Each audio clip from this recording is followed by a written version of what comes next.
The boys will be boys, the stars will be stars, and there were a bunch of them out in Phoenix, Arizona for this Magic Suns matchup. First quarter, Bradley Beal kicks the highlight off with a three in just his second game back since the ankle injury. Other end, Paolo Banchero throwing it down. And then Booker showing you what he's best at. And then Durant showing you he's good at everything. Flexing the mid-range muscles. And then Durant attacking that Orlando defense, coming away with the bucket plus the foul. Check out the hustle play. Leads to Durant in transition, which is going to lead to an easy juice for the easy money sniper. With all the scoring going on, Durant led everybody in points in this one. Booker and Beal were not too shabby. How about Booker going right at Jalen Suggs and saying, bro, you just too little. On the other end, Wendell Carter's back and making plays like that for the Magic. Suns up, though, at the half, third quarter. It's Beal attacking, channeling his inner Kevin Durant. Yeah, that's your head top. Just know I got you, says Beal. And then Grayson Allen's got Devin Booker in the corner for three. Phoenix getting away from Orlando. It's Durant with the throwdown. He had 31 points, but it's the NBA. Everybody makes a run. Even the Orlando Magic, who are not good at shooting a three, you wouldn't know from Banchero there. And then Paolo inside, what he's better at. How about 28 points, 9 rebounds, 7 assists for Banchero? Not to be outdone by Beal, who beats the third quarter buzzer. It's the Suns regaining the 2-point lead as we go into the fourth. In the fourth, it's Franz Wagner getting a roll. He had 27 points. Magic down a point. Durant responds with a tray ball of his own. And then Beal's like, this is why y'all brought me here, to make plays like this in moments like this. Beal nails the deuce. He had 25 points on 10 of 13 shooting. That'll work. The Suns hold off the Magic by 5. If you are like me and love flexing your NBA knowledge, you should head over to the best place to play fantasy sports. That's Underdog Fantasy. For me, I love the pick'em game. It's super simple to play too.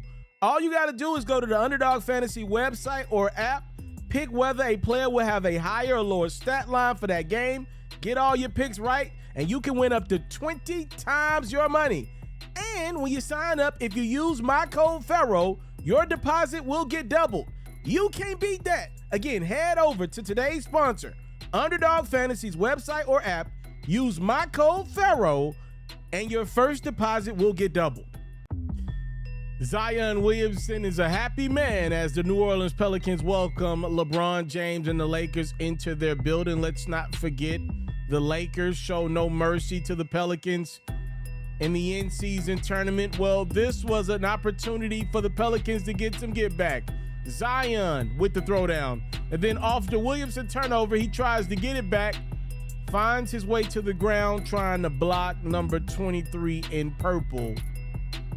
But it's the Pelicans who take off on the Lakers, in large part due to CJ McCollum's great first quarter. He goes 5 of 7 from the three-point line in the first. Suns put up 42 points in the first. Second quarter, more of the same. It's Mr. Williamson. Yeah, that's his name. On the other end, LeBron, you know his name. He nails the three. Still in the second, Jonas Valanciunas giving Anthony Davis all he can handle, and it's Valanciunas scoring. And then AD's replacement in New Orleans, Zion going at AD and scoring. Third quarter, Lakers try to make a run. LeBron had 34 points. And then it's the King, 39 years young. This dunk looks just as good as it did when this dude was 18 years old. But LeBron's greatness will be null and void in this one as B.I. nails the three, and then Jose Alvarado catches up with LeBron. He caught King James slipping a few times with that patented GTA steal. Ingram and Zion match each other's energy with 26 points apiece, and it's the Pelicans getting some get back on the Lakers. Your final, 129 109 from down there in Louisiana. No love lost between Tyrese Halliburton, Indiana Pacers, and Giannis and the Milwaukee Bucks. Remember last time out, Giannis scored his career high against the Pacers with 64, and he wanted the game ball. Well, Giannis started this matchup off the same way. Was he going to get 64? Greek Freak says and one. And then how about Giannis with the steal? I give Miles Turner a lot of credit for acting like he was going to try to block the Greek Freak in transition. Nobody does that. Bucks still rolling. It's Dame Dollar with another dime. Behind the back, this time to Brook Lopez. Another Milwaukee big making plays. And then it's Malik Beasley from the top of the key for three. He has found his range as a Buck. Malik now over 1,000 three-pointers in his career. Also had a little shake for you. Pacers, though, they got game. Benedict Mathurin on a do-it-himself mission.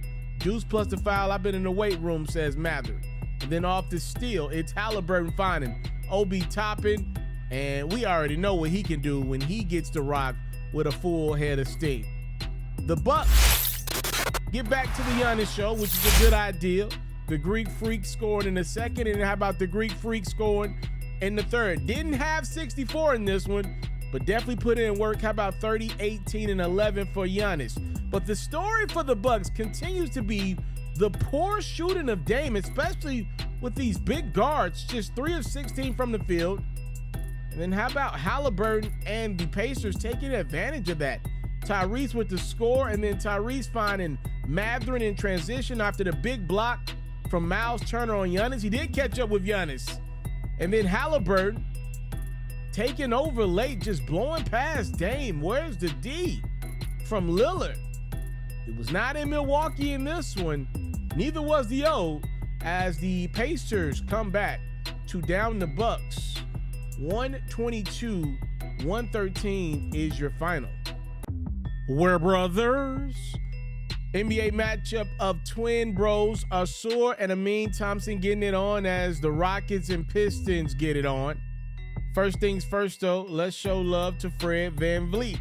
He is not a rookie. He's a vet that makes a lot of money to make plays like that. Rockets take the early lead. Other end, Kate Cunningham's a young dude himself, but he's got a lot of game. The Pistons do something that they don't do often. They take the lead.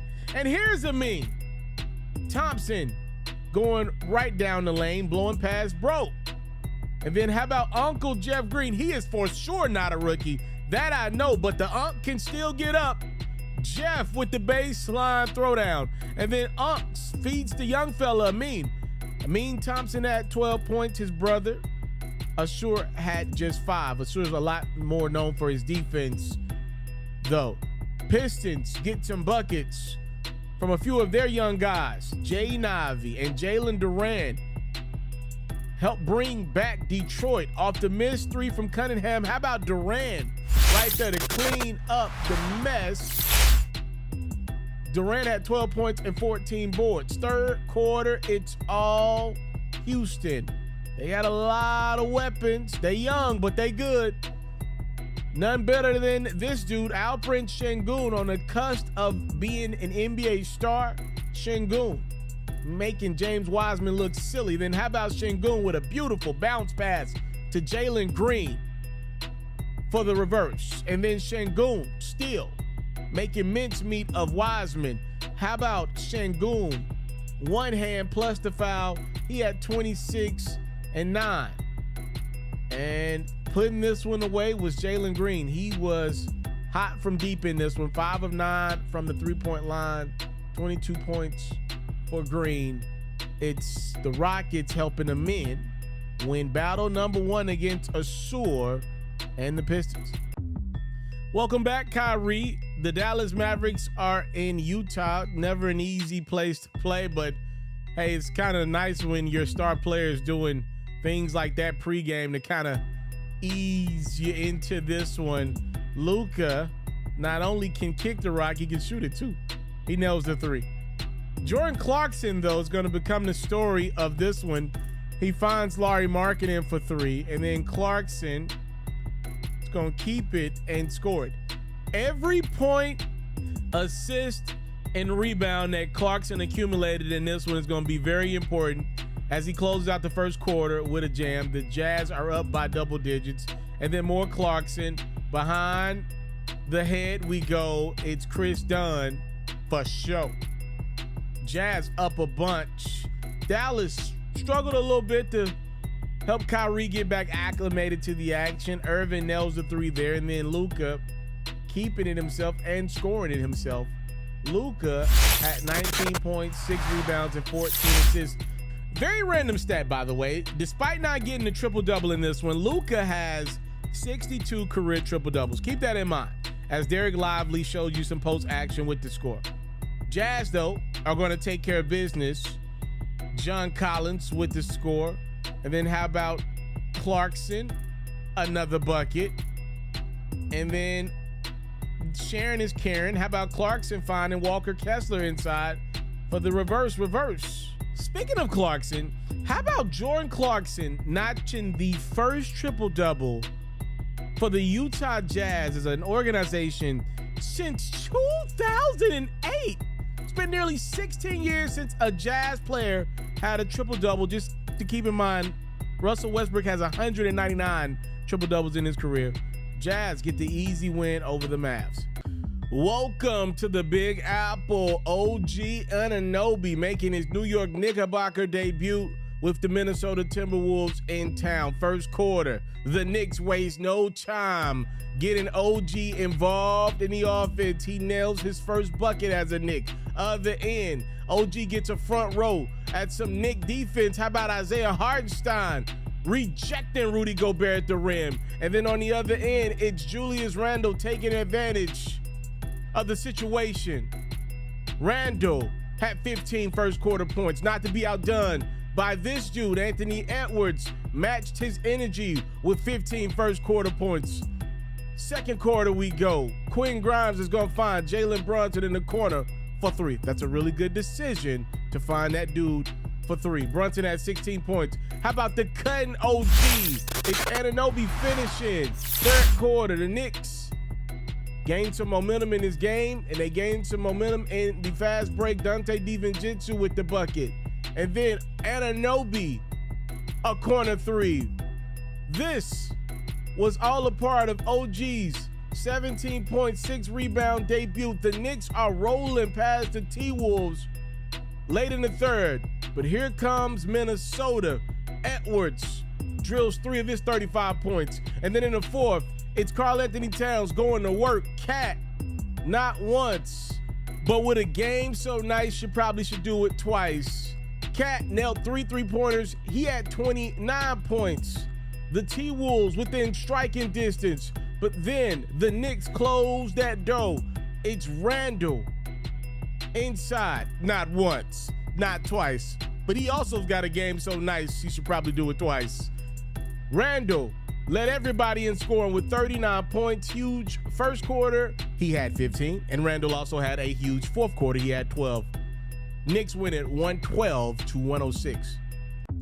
Major showdown, East versus West. The Boston Celtics in Oklahoma City to take on the Thunder, which means we get SGA's greatness. Another fantastic performance from one of the game's best. 0 turnovers for SGA, nailed 36 points. Kristaps Porzingis was really good in this one as well. He responds with a trade. Nice backdoor cut. Isaiah Joe on the receiving end of the Chet Holmgren dime. And then Holmgren getting it done on the defensive end. The huge rejection. You can't give this dude too many opportunities. SGA nails the midi. Thunder up second quarter. Peyton Pritchard ties this game up at 41 with the knockdown tray. And then SGA using the left. So skillful in his approach. Jaylen Brown, what can Brown do for you? Well, right then and there, he can go baseline and tie this game up at 52. And not to forget about this dude, it's Jason Tatum pulling up and nailing the deuce. 30 points, 13 rebounds, 8 assists for Tatum in this one. Third quarter, Josh Giddey takes over. The nice dime to SGA. And then Giddey reversing over the 7-foot-plus Porzingis. And then Giddey, another find to SGA. Josh making plays for the Thunder, who take a double-digit lead. And then SGA extends said double-digit lead. Alexander cooking the Celtics, and OKC's not done. Their lead would extend to 18. Jalen Williams throwing it down with an emphasis. But ladies and gentlemen, like I always say, it's the NBA. Everybody makes a run, especially when you got dogs all over the court like the Celtics do. Tatum not giving up after getting blocked, throwing it down. We got a 6-point game. Holmgren trying to finish the job. OKC's up 9. Derek White inside the Porzingis, rocking the rim. And then there's Tatum finding D. White. High arcing tray ball. We got a tight one. Celtics got to have a stop here. Jalen Williams said, well, you're not going to get it. Despite a huge comeback from Boston, it is the Oklahoma City Thunder winning this one, 127-123. Joel Embiid is back.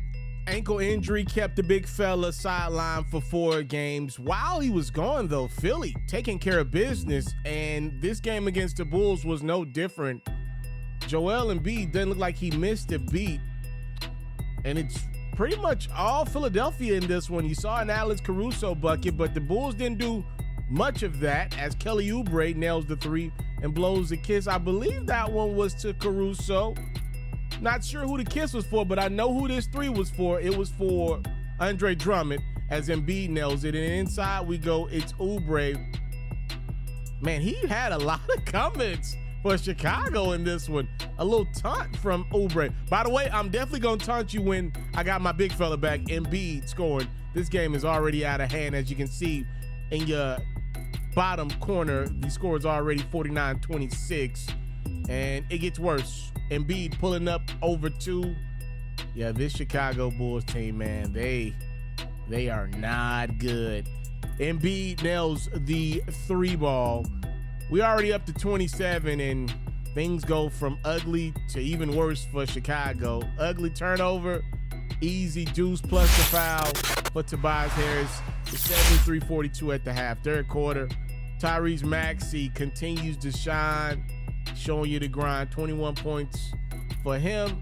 Embiid, in just 31 minutes of action, goes for 31 points, 15 rebounds, and check out the filthiest of his dimes. He had 10 of those, which means he got a triple-double. Didn't play the 4th quarter. Beautiful dime to Tobias. Embiid has as many points as he does minutes played this season. Tobias, by the way, chipped in 20. The Sixers rolled past the Bulls 110-97, and take my word for it, it was never that close.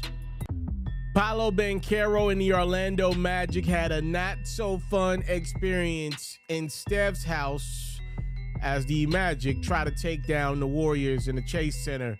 First quarter, Klay Thompson would have kind of make it up in the air pass to Trace Jackson Davis, who's like, oh, don't mind if I do. Other end, the Magic got some bucket givers. How about Franz Wagner going down the lane? And then on the other end, it's CP3 playing beat the first quarter buzzer. Warriors up a deuce after 1. Second quarter, we go, shall we? It's that man, Curry, nailing the deuce. And the chef is not done cooking. You got all the ingredients, so you know he's about to work some magic in that pot. No pun intended. It's Steph shocking himself with the crazy 3-pointer. It's like he doesn't realize how good he is at shooting threes. Curry now lighting it up. Been struggling with the 3-point shot. Did not struggle in this one. But for the Warriors, a bad sighting.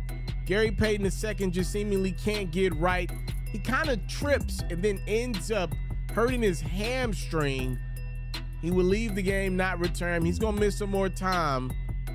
That's kind of been the theme here for Gary Payton II over the last calendar year. Magic make a run. It's their steppers. Banchero and Wagner bringing them back. They take the 1-point lead, 93-92. But here comes GSW. First Klay, then there's Steph. The Splash Bros put the Warriors up for good this time around as Curry's not looking on the three. He made 4 of them in this one.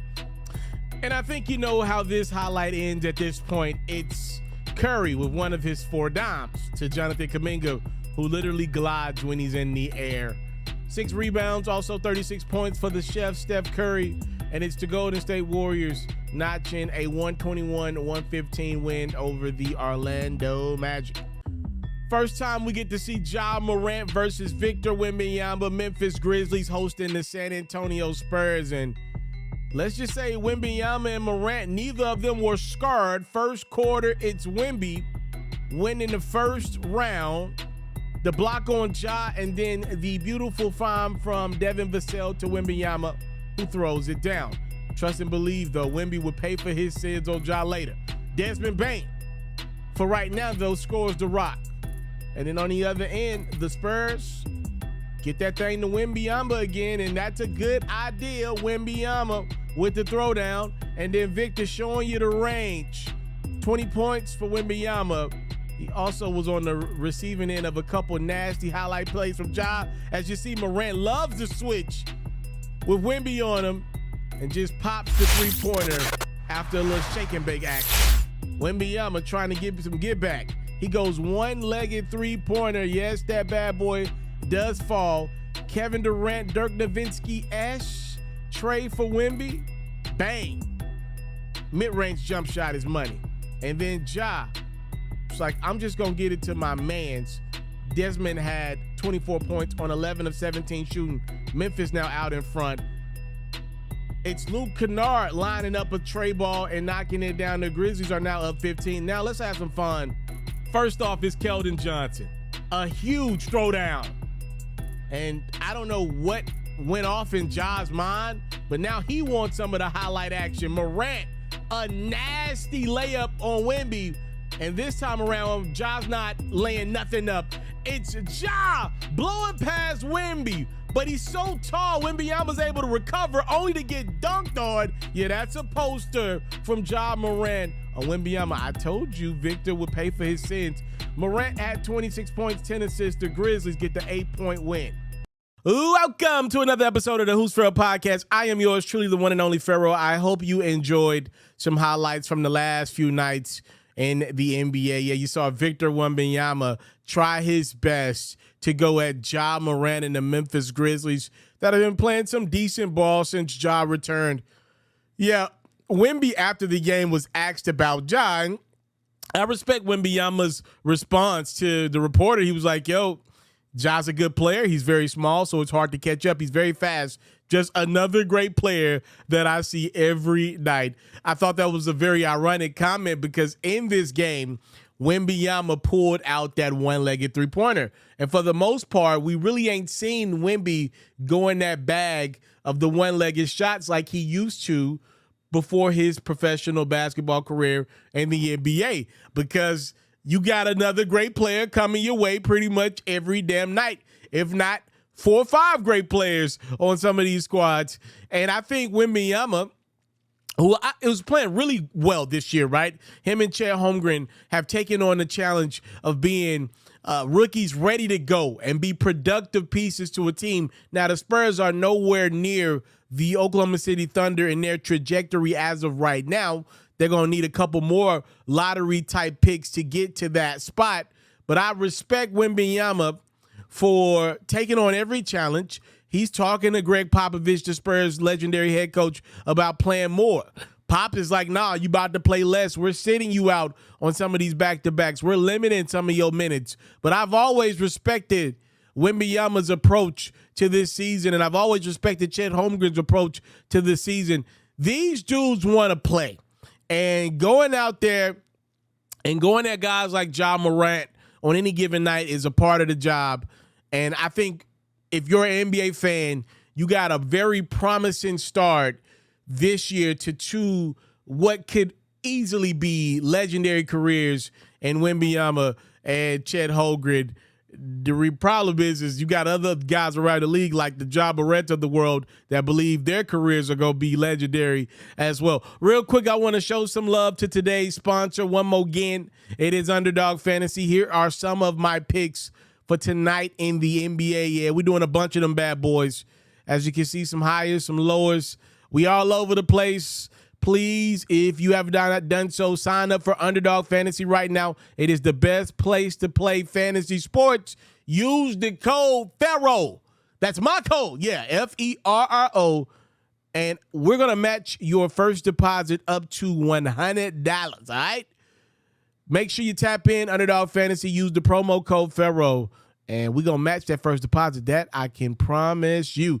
All right, let's get back into the NBA. That is 10 assists for Joel after the Tobias buckets. So second triple-double of the season, and Embiid does it in style.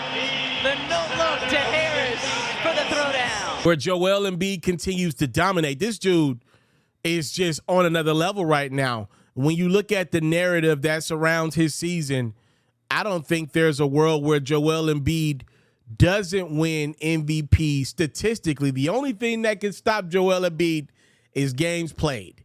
And that is a thing. If Joel Embiid misses 11 more basketball games, ladies and gentlemen, he will not be eligible for MVP. Obviously, we got a lot of more basketball to go. We're not even at All-Star break. Embiid, by the way, is usually guaranteed one semi-major injury a year. He's been very much so healthy and available for the Sixers over the last couple years, but he gets one of those injuries that sits him down for a couple weeks. Now, again, he just missed 4 games to an ankle injury, but that was more of an anomaly. That was more of a fluke type of injury, if anything.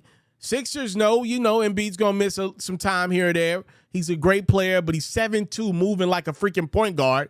So you know what comes with that. Joel was asked after his Sixers return and their big-time win over the Bulls, what does he think about the prospect of him losing out on going back-to-back as MVP over games played? As many of you know, the NBA implemented their new rule where you got to play at least 65 of them things to be eligible for the awards. Embiid said, I want to play as many games as possible, but you can't control it. It's unfortunate that I missed the past 4 games, but I can't control it. I'm healthy. I said it at the beginning of the season. My goal was to play 82 games in every single game, and sometimes it's just not possible. Sometimes stuff happens. Sometimes these guys want you to take a break, but any chance that I get and I'm healthy, I'm always going to be out there. So, again, for Embiid, he's got to play 65 games minimum to be eligible for the MVP award. I hope Adam Silver and the NBA over the next few years are able to go back to the drawing boards of the rules and regulations and make a small nullification here, an adjustment to the award season, right? I do believe it should be on a per basis. Like, I think it should be a feeling type of thing. Does it feel like Joel Embiid is trying to cheat the game of basketball? No, it doesn't. Embiid used to really struggle to stay healthy. That has not been an issue more times than not for the Philadelphia 76ers over the last few years. This dude is a 7-foot guard pretty much. Like, he's going to get injured. He's pretty much guaranteed one semi-serious injury a year, and Philadelphia is cool with that because he's so dang great. To me, the clear front runner for MVP, despite missing a few games already this year. I believe Adam Silver made this injury clause for the Kawhi Leonards and the Bradley Beals of the world, the guys that you're shocked when they play versus when they don't play at this point in their careers. Not for Joel Embiid, when you can see bruh is trying his hardest to get out there. He's playing those back-to-backs. He's available for Philadelphia more times than not. He's just 7'2", ridiculously agile, and what comes with that, with him being as important as he is to Philadelphia, their lone all-star at this moment on their squad, he's going to get banged up. He's trying to block all the shots. He's trying to make all the plays. He's on the ground for loose balls. See, to me, I need Adam Silver and company to go back to the drawing board and be able to nullify and adjust that. Because if Embiid misses it by 1 game, let's say he plays 64 games and he's ineligible for MVP, that would be a damn shame.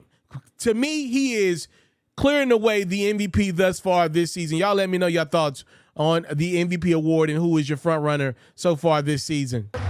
Here's Siakam. Pascal. Pascal. Spicy P. And I love. As expected, the Toronto Raptors have slowly but surely started their process of wholesaling their roster. As we saw just last week, the Raptors moved OG Anunoby after years of trade rumors. The Raptors moved off of him. They got back some talent in return. They bring R.J. Barrett back to Canada. They also bring in Emmanuel Quickly with plans on paying Quickly down the line, a nice combo guard that can score the rock. It appears as if, though, the Raptors have plans on trying out Quickly and Barrett with Pascal Siakam, and as we get closer and closer to the NBA trade deadline 2024. Now, the plan from Toronto's perspective, if it doesn't work out with Siakam and these new group of guys, is to trade Pascal to try to get as much value as you can for him. Pascal is nearing free agency. Teams are going to be interested in a guy that's capable of going out and getting a 20-point double-double any given night. As we know, as great as Kawhi Leonard was for that Raptors run where they won a championship, Pascal was definitely his second guy. Him and Fred VanVleet were both putting in work for the Raptors at the time, and so was Kyle Lowry. Like, be clear, Pascal, though, was second in command, to me at least, and now Pascal finds himself on the brink of a huge $200+ million payday, and he's available at the trade deadline to potentially join a squad, make a run at a championship, show how valuable he can be on a team outside of the Raptors. Let's call a spade a spade. The Toronto Raptors don't get a crap ton of TV games. It appears as though they're moving in the direction of building around Scotty Barnes. Siakam is likely going to be on the move unless the Raptors can go crazy in the month of January. Now, who will be interested in Pascal Siakam? That's where we bring in Mark Stein, who recently reported that it appears as though the Atlanta Hawks, the Indiana Pacers, the Sacramento Kings, all have been mentioned as suitors for Siakam. The Hawks apparently explored bringing in Siakam last summer. Also, let's not forget about teams like Detroit and Memphis who have had interest in a Pascal Siakam trade as well. I'm excited because we know the Raptors are going to be in sell mode unless they go crazy in January. And this feels like one of the guys that can actually get moved. I'm watching the Toronto Raptors and I'm watching the Chicago Bulls.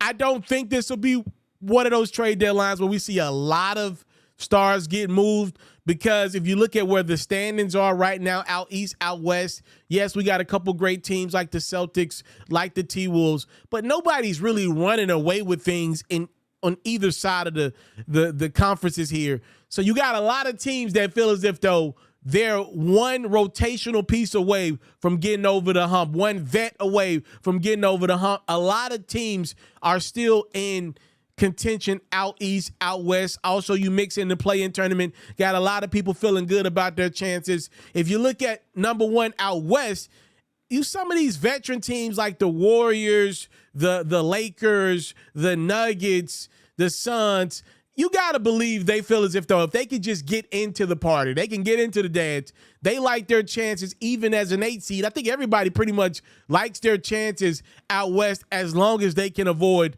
the Denver Nuggets up until the conference finals. That's the truth of the matter. And then out east, you're probably trying to avoid the Boston Celtics by any means necessary. I'm looking at the Milwaukee Bucks, and yes, they're good, but they are definitely vulnerable, and Damian Lillard is not shooting the basketball at the clip that I'm accustomed to seeing. Now, he's never been the greatest efficient shooter, but he's been bad a lot of times for Milwaukee thus far. So please, y'all let me know, what are your thoughts on a Pascal Siakam move? What team do you see him going to? I also think, again, the Chicago Bulls are going to move off of one, if not two, of their big four in DeRozan, Levine, Vucevic, or Caruso. We'll see what happens at the deadline. I want to thank you, though, for staying with me. You didn't move off me. You rocked out with your boy. It's that time, love, and support that I would never take for granted.